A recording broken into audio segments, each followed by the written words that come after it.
Hello guys. So ngayon ang recipe natin is adobong tahong. Familiar ba kayo dyan? Adobong tahong. Nilinisan ko na yan ha.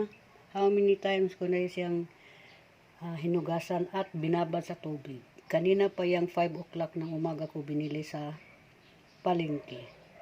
So ang ingredients nito is, alam nyo na, ayan, garlic, red onion, itong ginger, at saka itong red bell pepper. So mamaya ipakita ko sa inyo kung paano yan niluto ko. Simpleng luto lang ni Mimay. Ayan, mamaya. Till the next video. So, kumulo na siya guys. Ang next is ilagay natin yung pinaka-basic, syempre, ang garlic. Basta ang nilagay ko dyan na mantika is palm oil. Hindi siya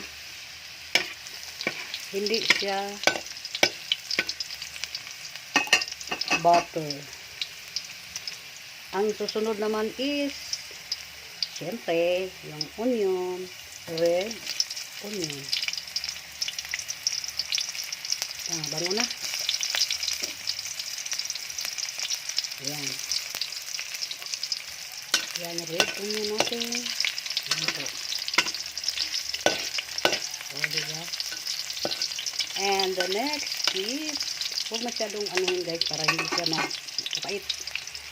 Yang garlic, luya. Luya ang next. So, ayan, halo-halo. Halo-halo lang tayo guys.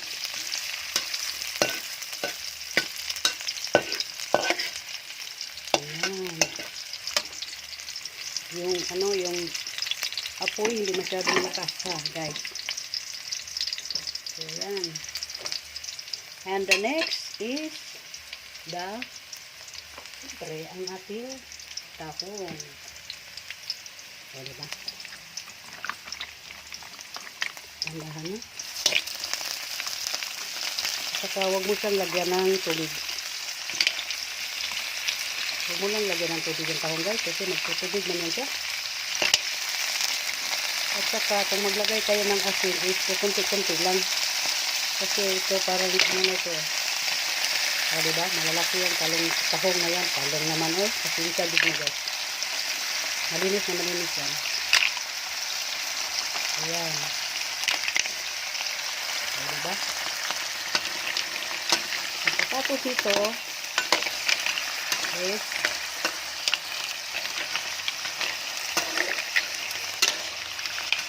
ayan siya.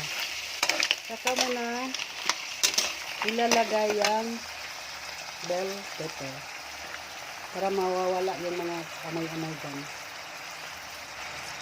At lagyan mo din siya ng isa pang mahuli. Lagyan mo rin siya ng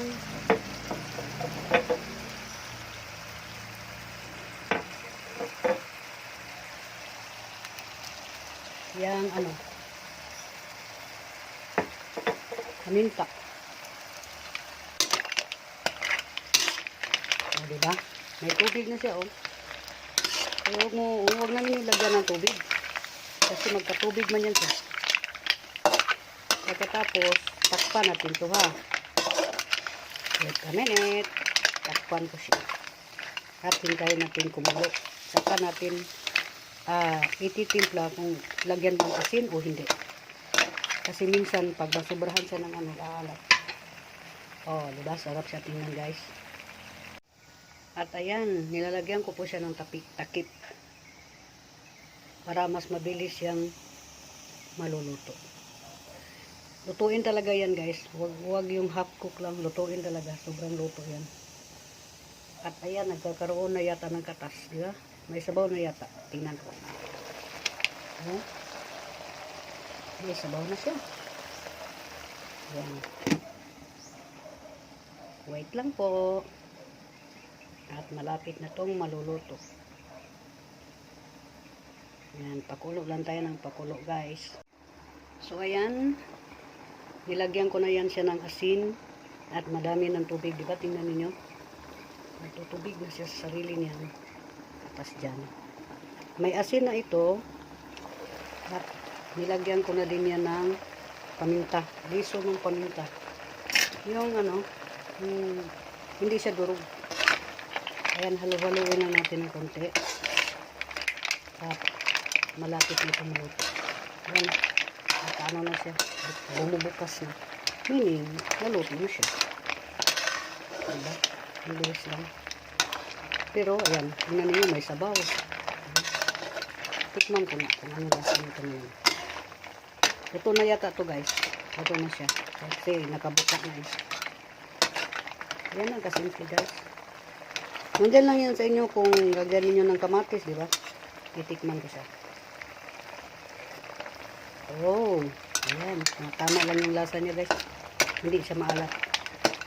Basta ang tip ko lang sa inyo is huwag mong lagyan kaagad ng asin ha. Huwag lagyan kaagad ng asin. Pero pag ako naman ang magluluto guys, wala talaga akong ditsin. O ayan na. Ang ating finished product na ginisang tahong. O ayan. Nilipat ko yan sa lalagyan niya. Yan ating adobong tahong. Sa dami ba naman ito, bigyan ko yung apo ko sa kabilang bahay.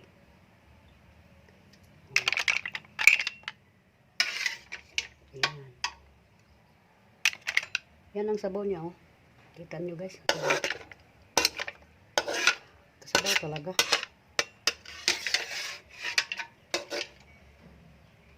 Wait a minute. At isasali na natin pati sabaw. Yun.